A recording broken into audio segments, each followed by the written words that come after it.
Hey friends, welcome back. This is part 3 of the Space Between YouTube series where we're exploring the space between the Hebrew and the Christian scriptures in order to get a better understanding of the world that Jesus inhabited. Now, one of the things we often do when we're thinking about history and talking about history is we talk about it as if it were just a series of wars and kings and queens and wars.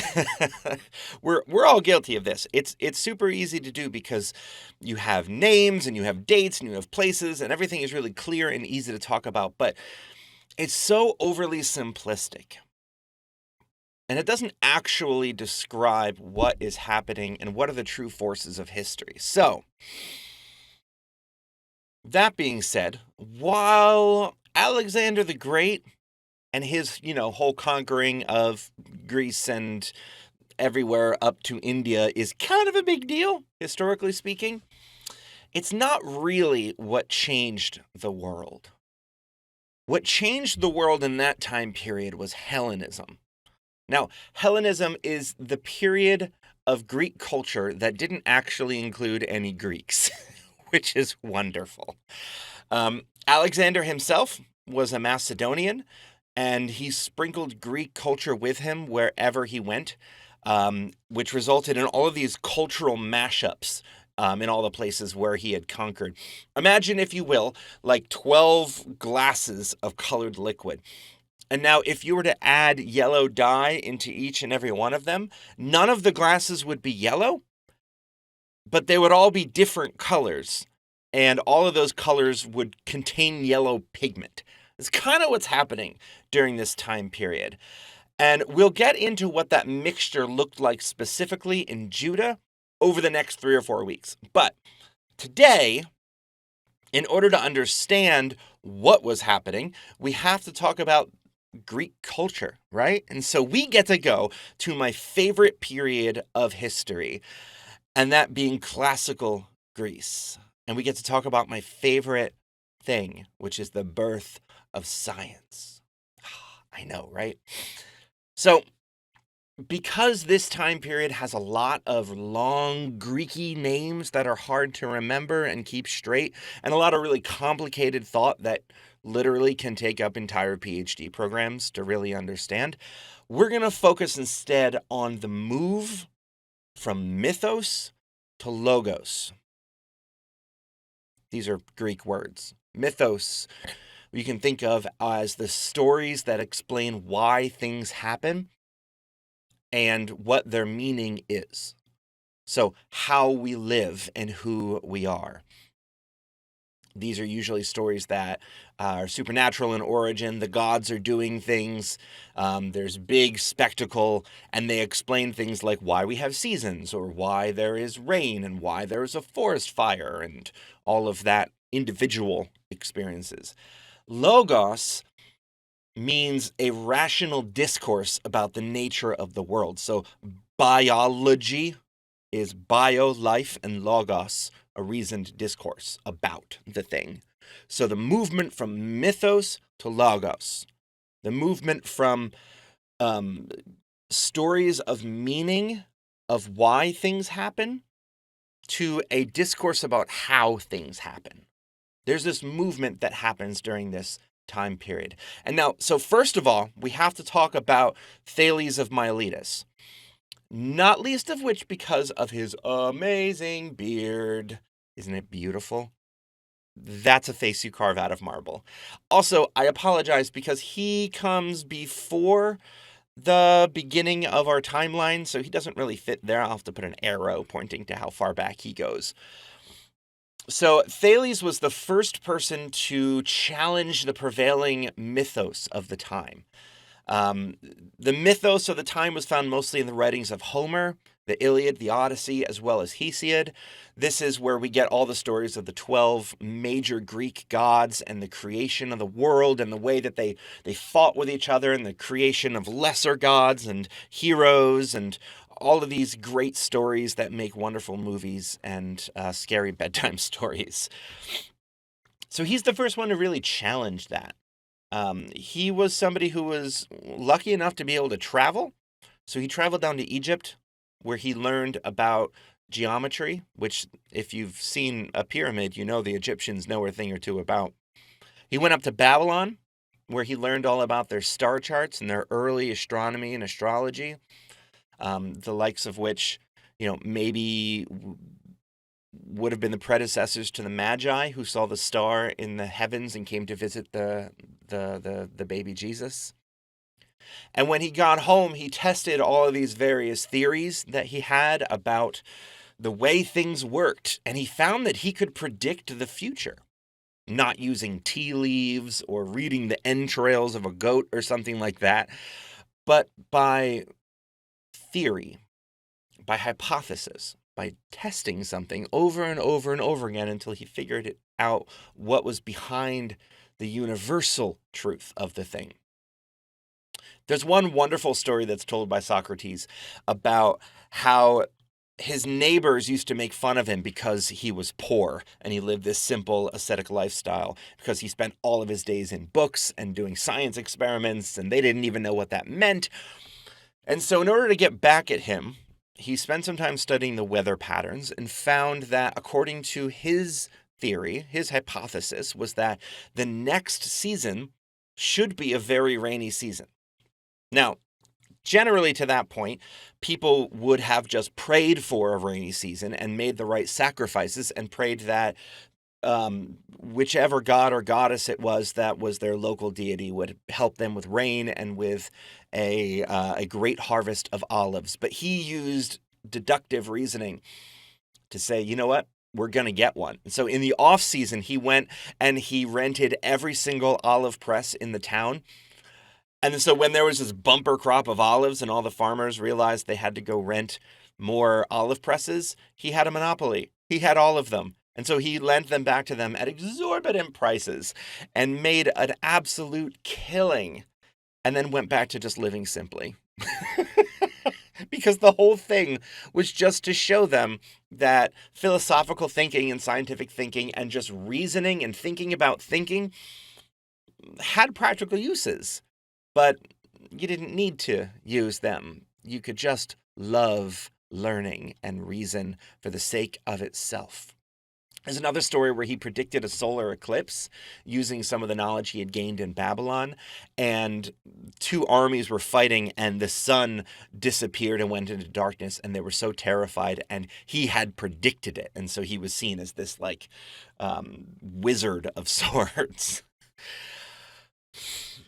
So as he and his students began to explain more of the natural world through natural means, the gods got smaller and smaller and smaller. They weren't needed anymore to explain the natural forces of the world, the movement of the sun, of the stars, and all of that.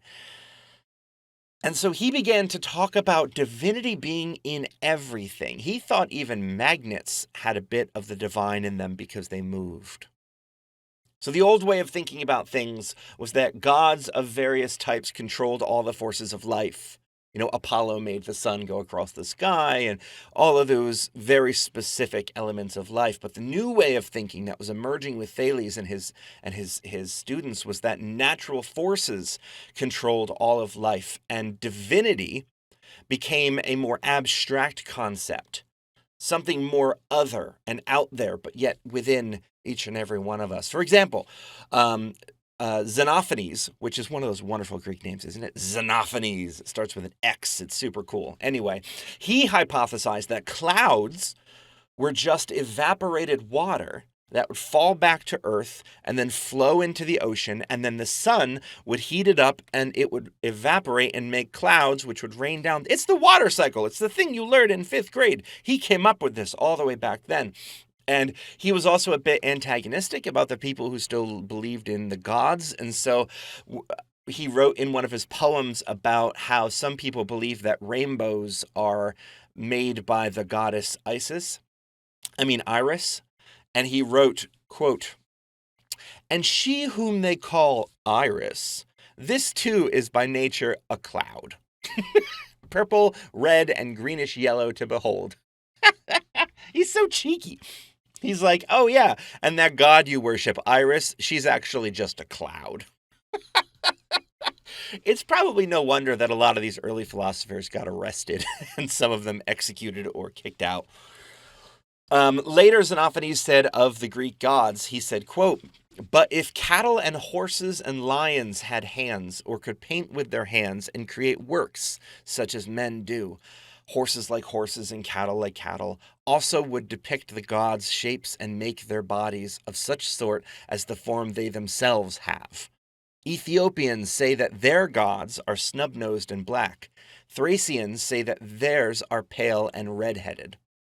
So just like, hey, you all are making gods in your own image because that's how you imagine them. There's no reason behind why you would imagine a god that way. They're probably not like that at all. Actually, later, one of the early church fathers, Clement of Alexandria, quoted Xenophonies and wrote that there is one God, greatest among gods and humans, like mortals neither in form nor in thought. I mean, that could just come from the Bible, couldn't it? So there's a movement that starts here with Thales and his students and their students and their students for the next couple hundred years.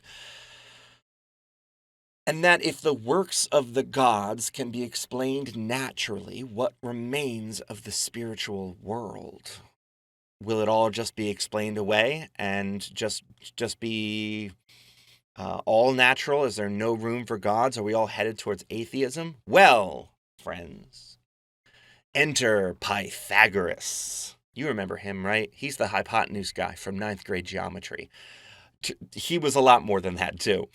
Pythagoras was a larger-than-life personality, miracle worker, head of a new religious order. Most of his discoveries and his personality are shrouded in legend and myth, and probably were things come up with by his followers and not necessarily him, but we don't have time to get into that. At the heart of everything for Pythagoras were numbers, equations. Everything can be explained by a number. Math could explain everything. Math could even explain the divine, or at least maybe math was the divine, because math could explain music. He's the one that discovered that different sized things resonate at different frequencies and that you can mathematically predict how to tune an instrument. Math could explain structures like pyramids. Math could explain matter, and math could explain movement and interaction and collision. He said that the planets move around in predictable mathematical paths, and that those paths align with musical notes. And so if you could listen closely enough, you would hear the music of the spheres. This is my Father's world, our hymn. That phrase comes from Pythagoras, and this idea that behind everything is this divine numerology, this mathematics that undergirds everything. I mean, what he's describing is modern physics without calling it as such, still wrapped up in this divine mysticism. He also taught that the human soul was eternal, uncreated from the dawn of time. The generally acceptable thought about the soul in those days and the fate of humans when they died is that their soul left their body and it went into the underworld, and over time it was forgotten and it just ended up in a swirling mass of former life that is neither conscious nor aware of anything that's going on, and occasionally can be brought up by Hades to answer a question or two, but there's really no life after death, as it were. But Pythagoras says that our souls are eternal. They're a part of that divine cosmic energy that was neither created nor is destroyed, but when a person dies, their soul is transmuted into another soul. That soul, that body that it becomes next is decided by how they lived in this life. That it's possible to escape the cycles of death and rebirth through living a good life and understanding all of the truths and the mysteries of the world and of the soul. He was claimed to be able to remember at least 4 previous lives before this. That was a gift that Hermes had given to him.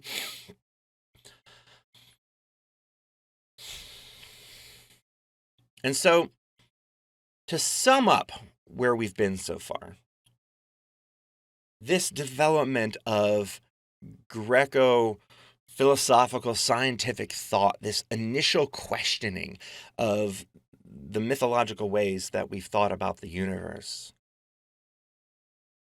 is that the universe can be defined. It can be understood, not by proper sacrifice or understanding these other gods, but by absolute laws that are repeatable and understandable. That the gods who deal in individual situations are just not needed anymore. You can explain them away. That the senses might be unreliable. You might not know if that coiled up rope is a snake or a rope. You might be tricked by your smell or your hearing, but reason and mathematics can unlock the inner workings of the universe and understanding of the self. The human soul, probably eternal, and its potential can be unlocked through reason and through ethics. And then this all culminates in leading us to, by far, the most influential man in all of Western history, Plato. Which, by the way, might possibly not be his real name, but might be his wrestling name that his wrestling coach gave him, because he was a professional wrestler as well, and it means broad-chested. So you imagine, basically, when you're thinking about Plato, think about him as The Rock or Arnold Schwarzenegger. That's who is saying these things.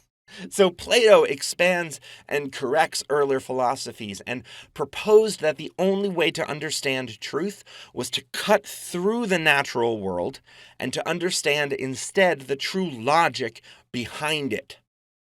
He famously said that this whole life is nothing but a shadow of truth that our souls yearn to return to. Our souls instinctively know the truth, but our senses are blocked by it. This earthly body, this fleshly prison is holding the soul back. That everything from human beings to kitchen tables have their perfect form represented in another reality of pure reason, where the form of tableness exists and the form of humanness exists. You know, John plays with this idea in John 1. When he says that in the beginning was the Word, and the Word was with God, and the Word was God. He's saying that the underlying logic, because the word here for word is logos, the underlying logos, the logic, the truth, the framework that undergirds all of reality was made flesh in Jesus, and that therefore Jesus is the link to knowing God, to understanding God, to your soul being connected to God. And Christian theologians would later equate Plato's world of the forms to heaven. And some early church fathers considered Plato divinely inspired because of how his philosophy helped to explain Christianity. Or you can, like many modern scholars, say it the other way.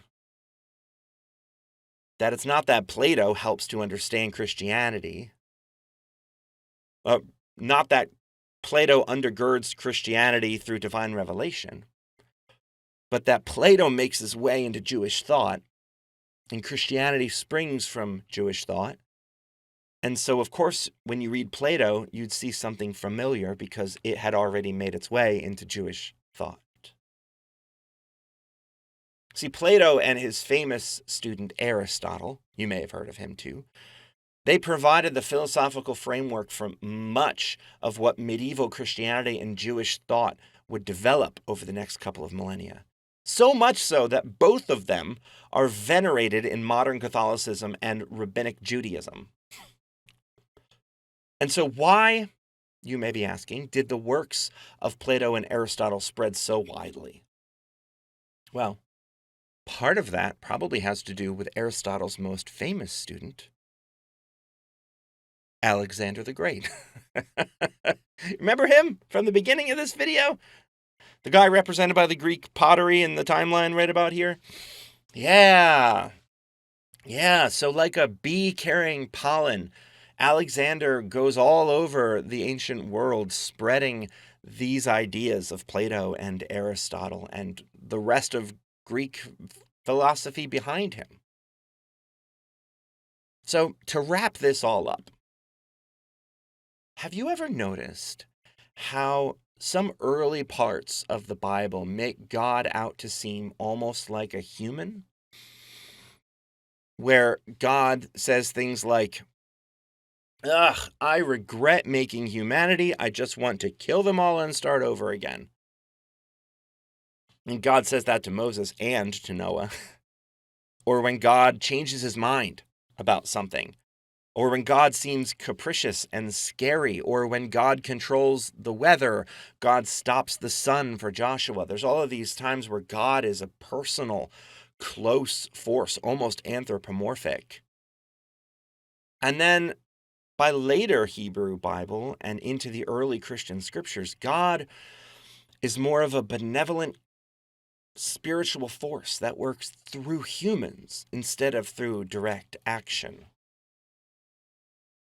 And this shift in how we think about the divine probably starts with Thales.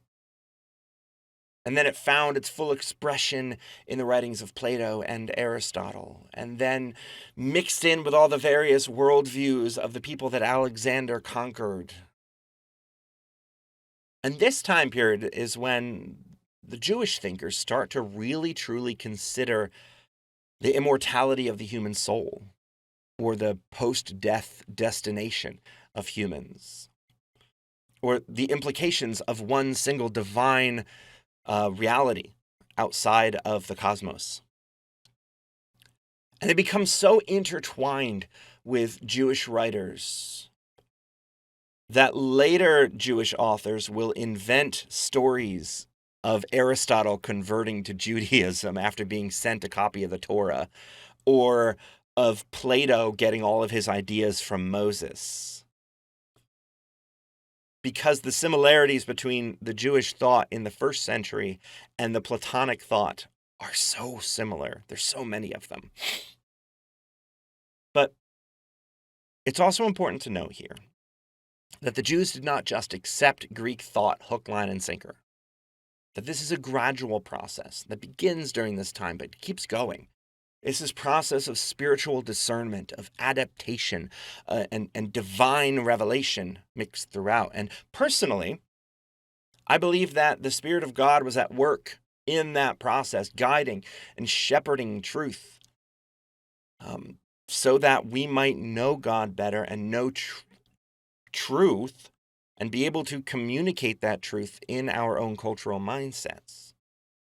And whether or not you want to believe that or want to believe that the whole thing is a human construct, that's up to you. As we work our way through this time, you can make that discernment on your own. But next week, oh boy, next week, Alexander is dead. It happened pretty quickly. He was only 33. And all of his generals slice up the empire, and Judah is in the hand of the Ptolemies of Egypt. The Bible gets translated into Greek, and unicorns pop up in it. That's a fun story. The Alexandria becomes almost like a second Jerusalem, and all that, and the introduction of tax collectors. Next week, friends. I'll see you then.